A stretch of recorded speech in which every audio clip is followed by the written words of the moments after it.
Now let us continue with the true light. Remember, you are the light, and you have the power over all things.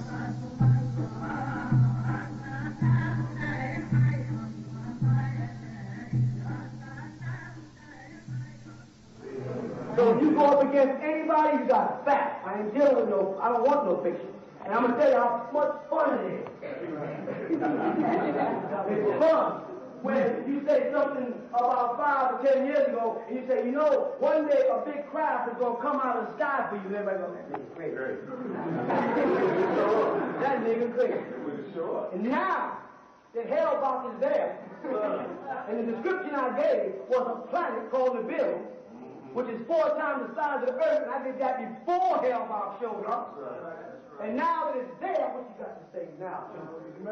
What you got to say now? It's out there. When I told y'all that you used to have a gland inside the hippocampus area that made you connect with God, you thought I was crazy. But that brother read a piece of paper today about the government who fabricated chips now, and it says on that paper that they inserted in the hippocampus area. You know what they call the hippocampus area in that world? The black box. I thought black was evil. The hippocampus part of the brain is responsible for all hallucinations and all intelligent information. And that's why the government has a chip that they're putting in their heads now. I told you you used to have a gland there. That's why you don't remember how you built the pyramid. That's how come you don't remember selling Timbuktu.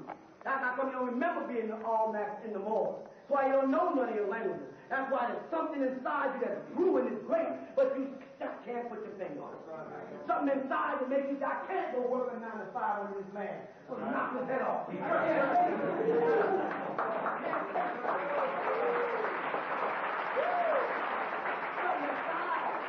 People call us arrogant because we don't like to be told what to do. We only listen to our parents to a certain age. Before we start saying, I can't hear that stuff anymore. I got to go.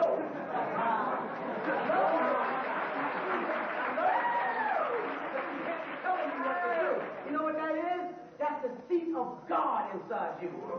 It starts raising around 12 or 13 years old. By the time you get 18, you already God, but you don't know what to do with the power. You're in a passive time. You don't want to go to work.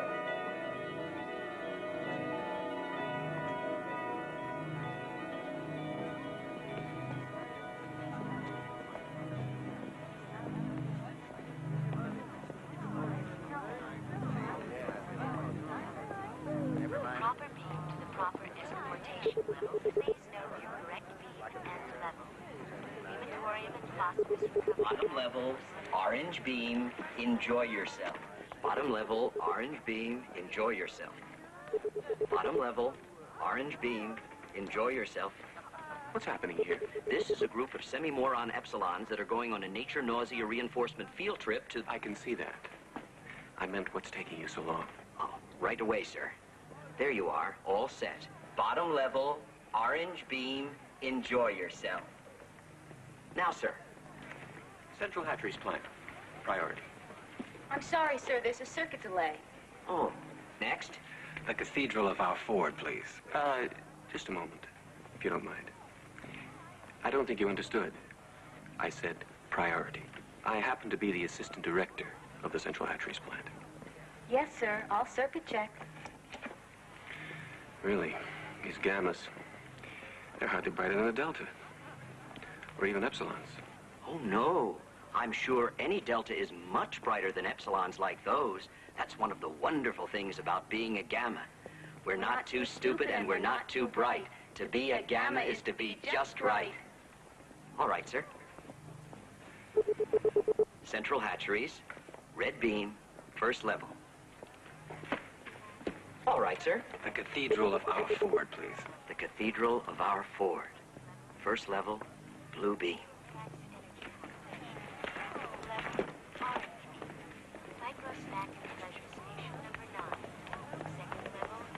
Oh, the Cathedral of our Ford. Then I suppose you're part of the Archford Synth Religion staff. No, I'm just trying to catch hold of someone who's supposed to be there. Actually, I'm with the Sensu-Feely Corps. Oh, a Telly-Feely writer. Not yet. I'm still working on my first docu-jango short. It's on the perfection of conditioning. Oh, yes, yes. Very interesting, Richard. Well, I go this way.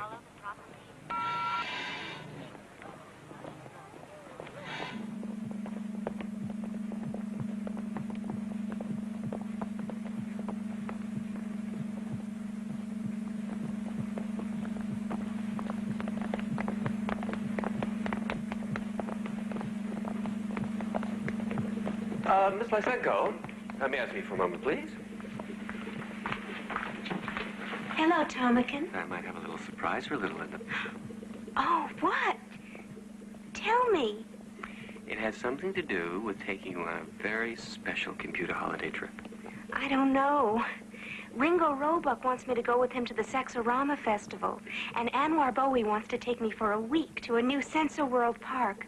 And Ronald Jagger has round-trip Something tickets special? to... It's to the Savage Reservation. Oh, that's different. Everyone will be so envious. But are you sure about it? Oh, it's just a formality. Just a question of my application being correctly... Miss Lysenko, why is this section closed down? Oh, something that was supposed to go click, click started going clack, clack. But naturally, I wouldn't know what. I'm just a beta. Of course, of course. Linda, I have to go now, Tomakin. Of course. Artificial sunset has been reset for 6:04 due to technical delays.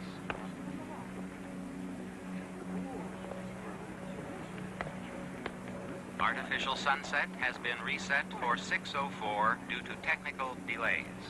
Sir, your assistant for chief, sir? Yes?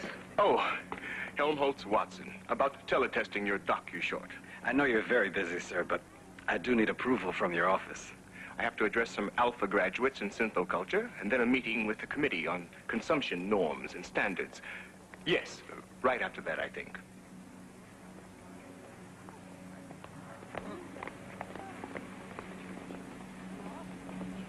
All for more means more for all. If it can be made, it can be used. And if it can be used, it can be made. History is bunk. Half the time equals double the yield. War is bad for business. As select alphas, conditioned to believe without knowing and to know without believing, you have been chosen to view the surrogate revelations and synthetic mysteries upon which all perfect and placibic belief is founded. Here before you are sacred teletime plex relics of the sanctified life, thought, and holy works of our Ford, from whose divine inspiration came the ultimate perfection of the endless assembly line, which has given us the ultimate endless, perfect happiness of more things, for more wants in perfect balance, with more wants for more things. And it is from our inspired creator of the Model T that we derive our blessed sign of the T. Ford be praised. Let us now repeat the catechism. Community. Community. Identity. Identity. Stability. Stability. Ford bless you. I am Mustafa Mond, Assistant Controller to her Ford chip, Nixona Bic Western World Controller, and I have been assigned to show you certain selected histobunk highlights from the past. But everything is perfect now, and everything will always be perfect. So what does it matter what things were like when it wasn't perfect? Excellent point, but quite misguided. Exposing future stability monitors, such as yourself, to the imperfection of the past is, of course, part of the perfection of the present. Centuries ago, in primitive times, before the dawn of civilization, there were things that would be inconceivable to us today. Such things as poverty.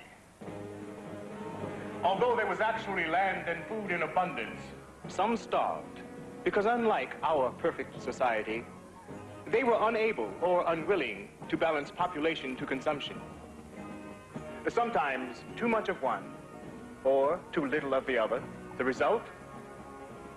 Disease. And rather than eradicate the sources of disease, as we have done, the superstitious primitives continued to rely upon a quite useless class of technicians called doctors. Violins, which the ancients actually appear to have enjoyed and reveled in.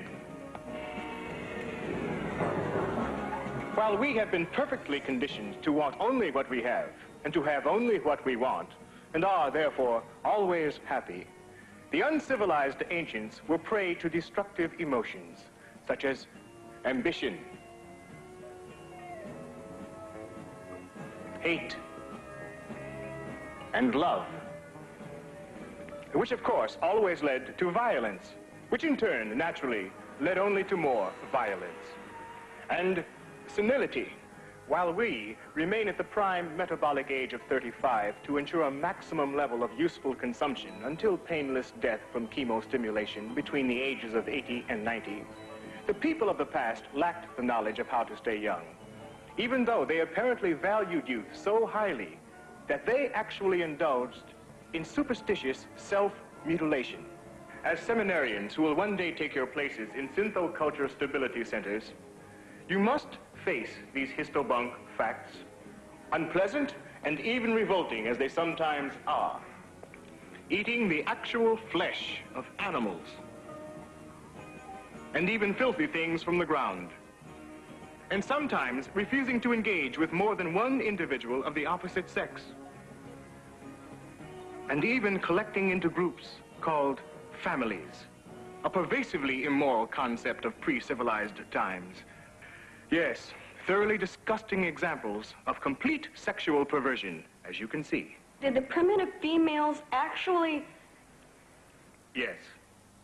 Primitive females gave viviparous birth to young. Like animals? Yes, physiologically, exactly like animals. I understand your reactions. Perhaps we should take a brief soma break.